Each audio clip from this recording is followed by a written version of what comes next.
It's concerning. All around the U.S., there is a growing shortage of medical staff. In the San Joaquin Valley, while the number of registered nurses is declining, the demand for registered nurses is increasing, and it will increase by more than 35% in the next decade.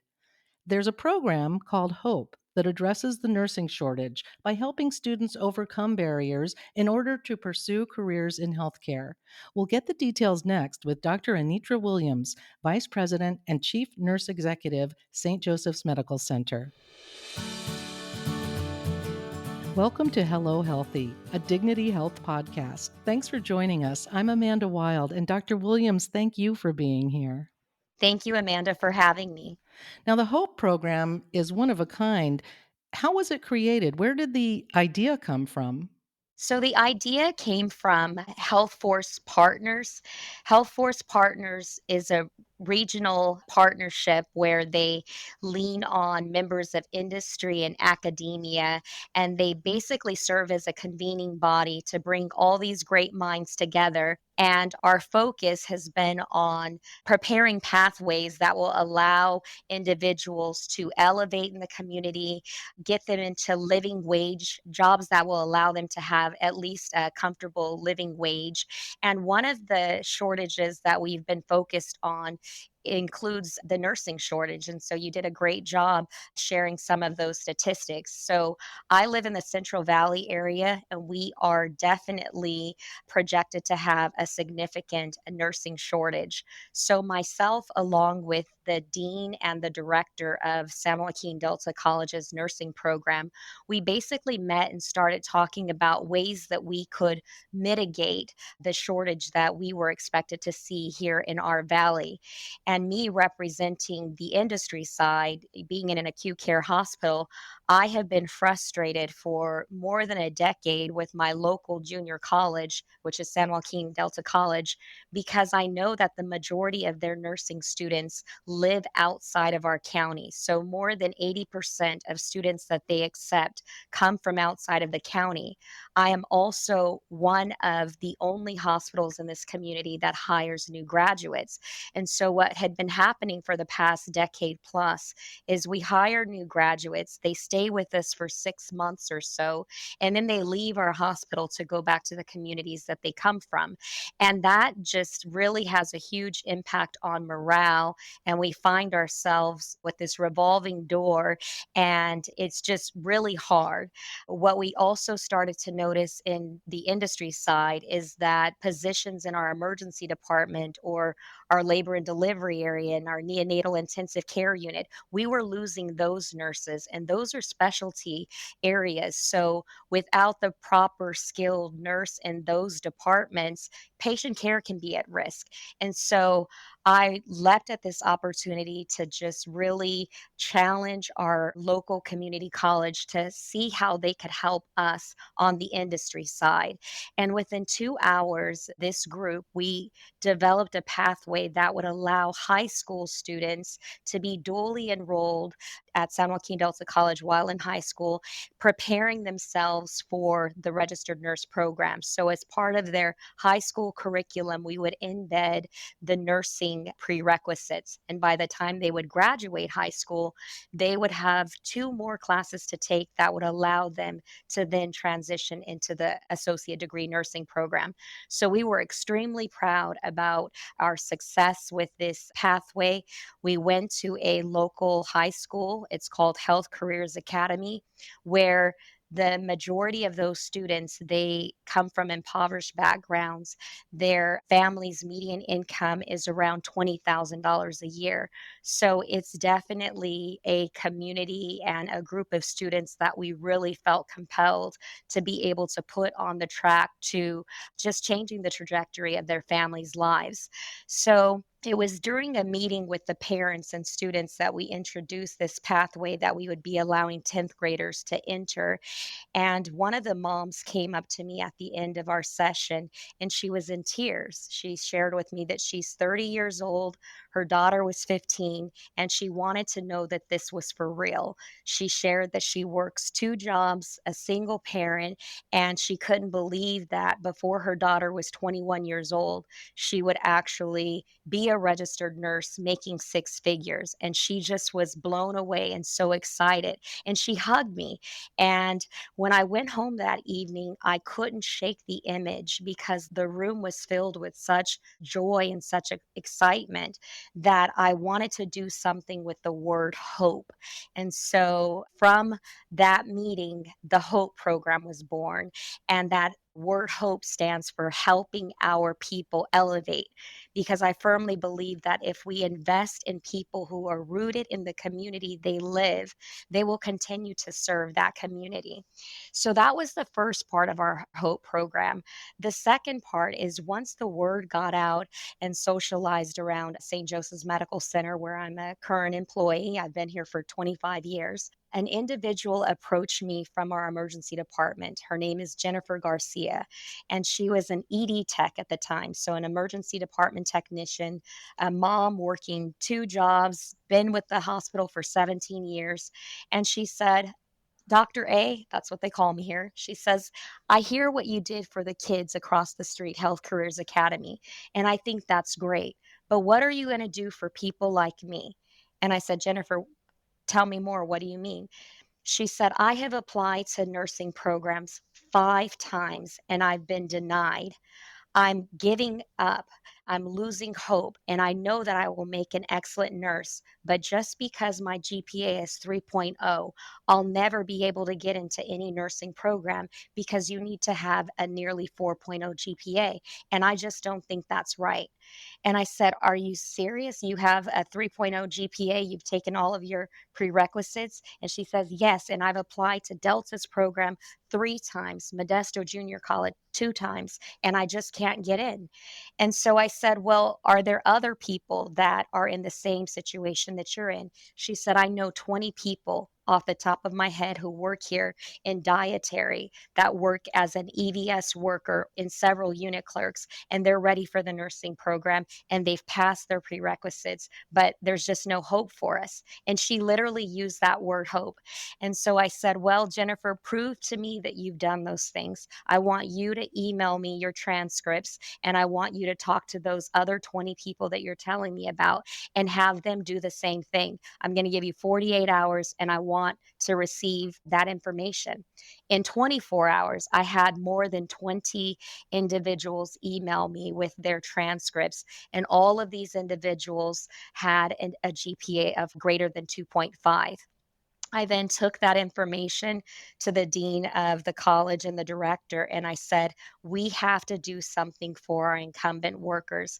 At my hospital alone, I've got over 20 people that are qualified for the nursing program that will never have a shot at getting into an affordable nursing program unless they pay $100,000+ for some sort of private school. We have to be able to do something.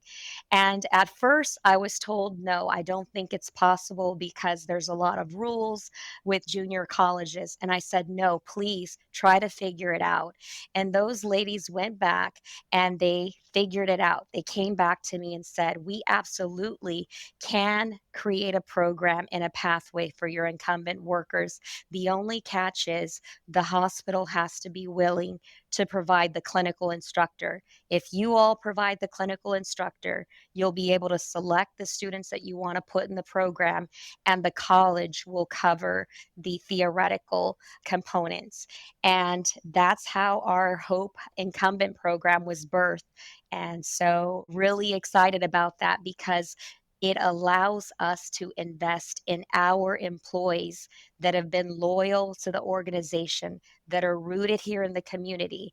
And so I know once they graduate from the nursing program, their intent will still be to continue serving in this organization.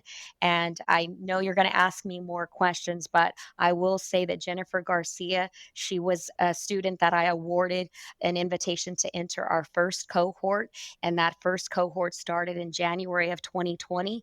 She graduated in May of 2021. She's now a registered nurse working in our emergency department. She's still working there nearly 3 years later, and she purchased her first home. And so she has undoubtedly changed the trajectory of her family's life.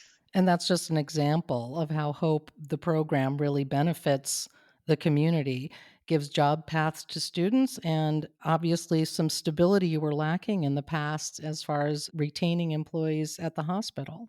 Absolutely. And you mentioned the program started in 2020, and that was great follow through on one story. Has Hope, the program, also grown throughout those years? It has grown. So to date, we are on our fifth cohort. And so what happens is San Joaquin Delta College every year they allocate 30 seats for Hope. So every year we start in January, the students graduate in May. And so to date, we're on our fifth cohort. We're actually in the process of selecting our sixth cohort. So I should be done with selections the end of August, and we'll notify those individuals in September, and they will start in January of 2025. So currently, when you look at cohorts 1 through 5, we have accepted 132 individuals into the Hope Accelerated Track program. And so far, cohorts 1 through 4 have graduated, and our graduation rates 98%. The state boards that they have to take, it's an exam, we're at a 97% pass rate, and that is aligned with the other traditional track programs. So I don't want people to think that these are individuals that have a lower GPA, so they're not going to be successful in the program.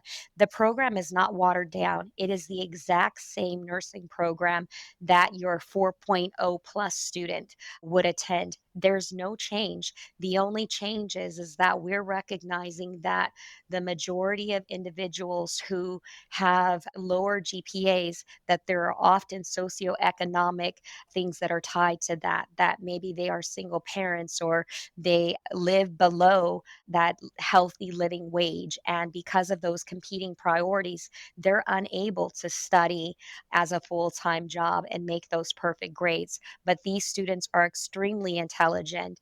And with pathways like this and with support from their employers, they're able to be successful and engage just as any other student would and be successful. So we're really proud 132 individuals through the program.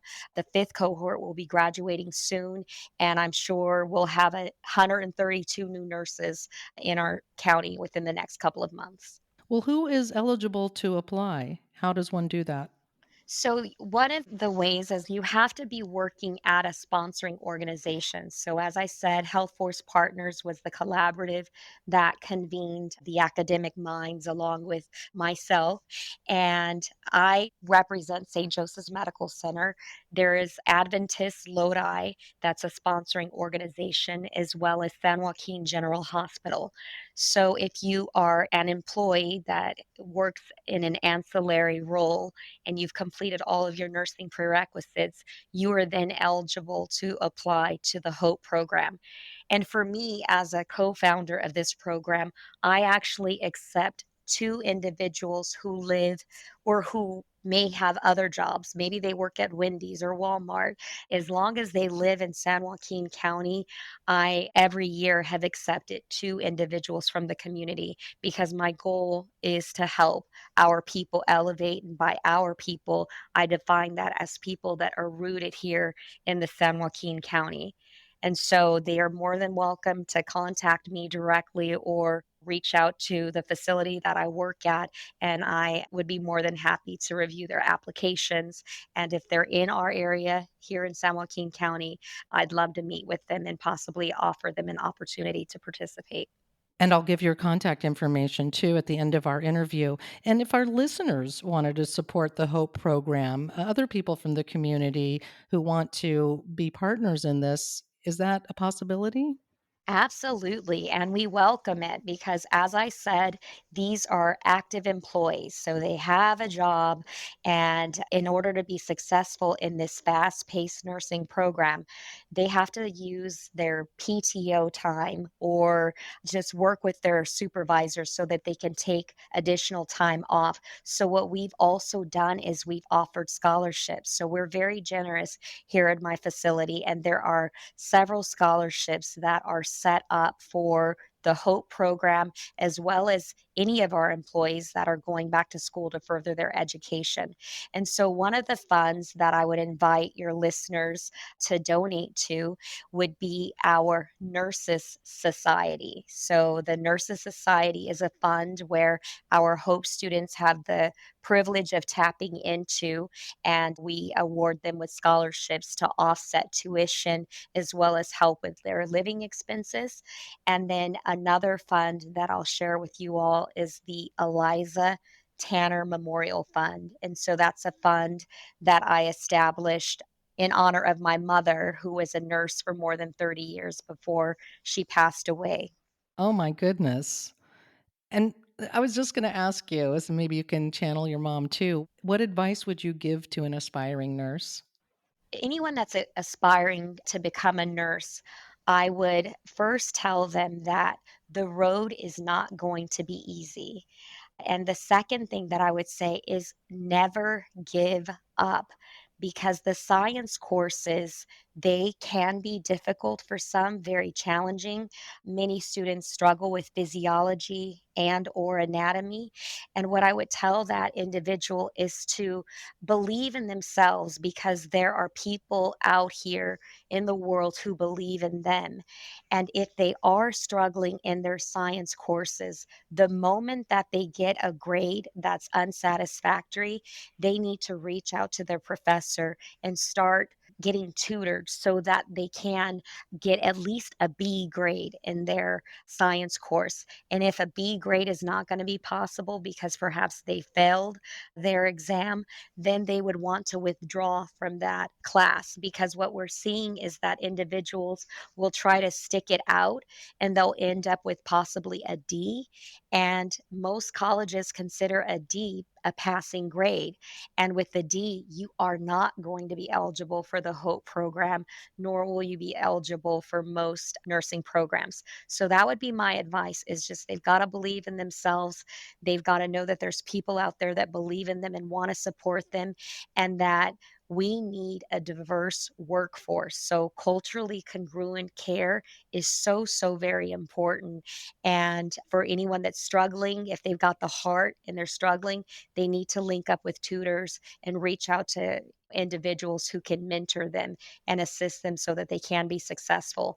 But I don't want anyone that's listening on the call, if there's someone that's working in environmental services or dietary, I want them to know that science doesn't have to be scary. And there are so many individuals that can assist with tutoring, and most colleges also have financial support for things of that nature. So the road's not easy, but you can do it, and there are resources to help. And with the resource that you're offering, the HOPE program that now since 2020 has had proven success year after year, are you looking at trying to use the HOPE program as a model to start other programs around the country? We are. People are starting to find out about this program throughout the state of California. And so I had the privilege of accompanying the president of San Joaquin Delta College. We went to a meeting in Sacramento, California, where we talked to the chancellors and presented this program. And they actually want to use it as a model and replicate it throughout the state of California. And so there are a couple of colleges within the state that are interested in modeling this. And so I'm really happy to have the chancellor's blessing.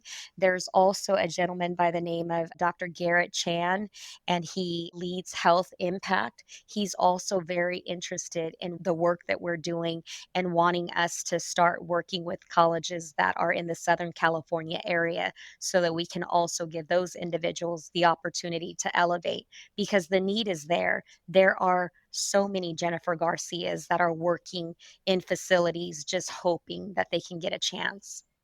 This is very uplifting. Thank you, Dr. A, for this detailed description of how hope works for helping nurses overcome these financial, employment, and education barriers, and wishing you continued success. Thank you so much, Amanda, for the opportunity to share. That was Dr. Anitra Williams. For more information, please visit dignityhealth.org/Stockton. You can also email Dr. Williams directly at anitra.williams@commonspirit.org. If you found this podcast helpful, please share it on your social media. Thanks for listening to Hello Healthy, a Dignity Health podcast.